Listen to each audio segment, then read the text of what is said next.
បើសិនជាបងប្អូនចង់រៀនវីដេអូពីក្នុងស្រុកជាមួយភាសាមួយបែបកម្ពុជា CSX យើងក៏មានគ្រប់ឯកជនដែលផ្ដល់សេវាប្រឹក្សាអាចតាក់ទងសួរព័ត៌មានបន្ថែមឬក៏ចុះឈ្មោះតាមរយៈលេខទូរស័ព្ទ Telegram នៅលើវីដេអូនេះស្រាប់បាទសូមអរគុណកម្លាំងតូចតែចេះសាមគ្គីអាចក្លាយជាមហាកម្លាំងជាសត្វចានុមត្តកម្លាំងណាខ្លាំងជាងតែងតែឈ្នះកម្លាំងខ្សោយប៉ុន្តែវាពុំបានន័យថាអ្នកដែលមានកម្លាំងខ្សោយត្រូវតែដេករងចាំការចាញ់នោះទេ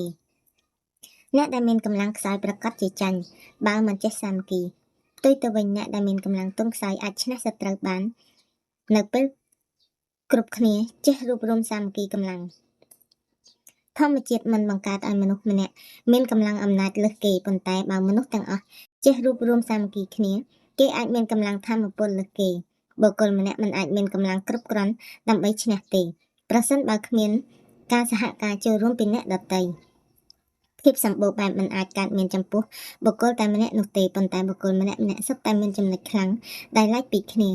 ហើយគេអាចធ្វើការសហការគ្នាបង្កើតក្រុមមួយដែលមានភាពសម្បូរបែបបានដើម្បីសាមគ្គីភាពល្អតែងតែឈ្នះបុគ្គលដែលមានគ្នាតិចនិទានសង្គ្រាមរវាងគីង្គក់និងតាព្រំកាលពីព្រេងនេះវេលាមួយពិភពលោកកាត់ទុកក្តៅហួតហែងគ្រប់ទិសទីព្រះភិរុនមិនបង្អុលភ្លើងសោះស្ទឹងត្រពាំងបឹងថ្លុកបឹងព្រែកទន្លេរីងទឹកអស់សត្វទាំងឡាយស្លាប់គរឆ្អឹងលើគ្នារុក្ខជាតិនានាស្វិតក្រៀមក្រញ៉ាំពពួកសត្វគីង្គក់ហ៊ីងកង្កែបជាដើមដែលជាសត្វប៉ិនអត់ធន់ក៏ស្គមនៅតែស្បែកនឹងឆ្អឹងថ្ងៃមួយគីង្គក់ជាមេប្រកាសដល់ក្រុមញាតិនិងហ៊ីងកង្កែបជាមិត្តថាហើយមិត្តទាំងអស់គ្នាមើលទៅតាព្រំមិនបង្អុលភ្លៀងមកឲ្យយើងទេបើយើងនៅស្ងៀមមុខជាដាច់ពោះស្លាប់មកមិត្តយើងទាំងអស់គ្នាសាមគ្គីនាំគ្នាទៅប្រយុទ្ធនឹងតាព្រំយកភ្លៀងអាសន្នដល់ហើយនៅស្ងៀមក៏ត្រូវស្លាប់ច្បាំងក៏ស្លាប់បើគង់តែស្លាប់ដដែលស្លាប់ក្នុងចម្បាំងយកជ័យជំនះឲ្យក្រុមញាតិនិងមិត្តប្រសើរជាងមកទៅប្រយុទ្ធក្រោយពីបានប្រកាសចាប់សពគ្រប់ហើយទាំងសត្វនៅក្នុងទឹកទាំងសត្វនៅលើគោកទាំងសត្វនៅលើអាកាសព្រមទាំងរុក្ខជាតិទាំងអស់ដែលអាស្រ័យនៅលើផែនដីយាត្រាទៅធ្វើសង្គ្រាមនឹងតាព្រំគ្រប់គ្នាក្រោយមកទ័ពទាំងអស់ក៏បានទៅដល់ឋានតាព្រំគីង្គក់បានបញ្ជាចាត់ចែងទ័ពទាំងអស់ទៅតាមជំនាញរៀងខ្លួនរួចស្រេចហើយទ័ពសត្វល្អិតក៏ចូលស្រូតតម្រង់អាសនៈតាព្រំអាស្រ័យនៅដែលស្រែកហូរសន្ធាប់យ៉ាងខ្លាំងធ្វើឲ្យរេពលអស់ទាំងទេវតារត់ចេញពីប្រាសាទស្លន់ស្លោតត្រូវទឹកផេះទឹកក្បឹងដែលត្រីអណ្ដែងត្រីក្រាញ់បាចមកលើភ្នែកផ្សារស្រវាំងរកទិសតំបន់ពុំឃើញថែមទាំងត្រូវពួកឃ្មុំអមាតិចចុកឈឺរមួលស្រែកយំរំពងតាព្រំរកច្រកចេញពុំតាន់ស្រែកសួរថាណែវើយអាពួកគីង្គក់ហ៊ីងកង្កែបចង្រៃឯងទៅណាពួកសត្វតបថាយើងមកច្បាំងតាព្រំចុះចាកអាសនៈឥតមើលក្រោមក៏ជន់លើត្រសក់ស្រូវរអិលដួលផ្ងាជើងត្រូវផ្ដៅទាំងពីរបន្ទន់ខ្លួនប្រញាប់សង្កត់ក៏ជាប់ឃ្មុំក៏តិចឈឺផ្សារស្រែកចុះញោមពួកសត្វនិងរុក្ខជាតិគិតថាចាញ់ហើយឬដូច្នេះមេបញ្ជាការគីង្គក់ក៏ខាត់តបឲ្យឈប់ដើម្បីដោះស្រាយបញ្ហាចុះចាញ់គីង្គក់សួរថាមិនក៏លោកបង្អក់ភ្លៀងដល់សត្វលោកធ្វើឲ្យស្លាប់គ្រប់កន្លែងដូច្នេះបើលោកមិនបង្អុលភ្លៀងនោះទេ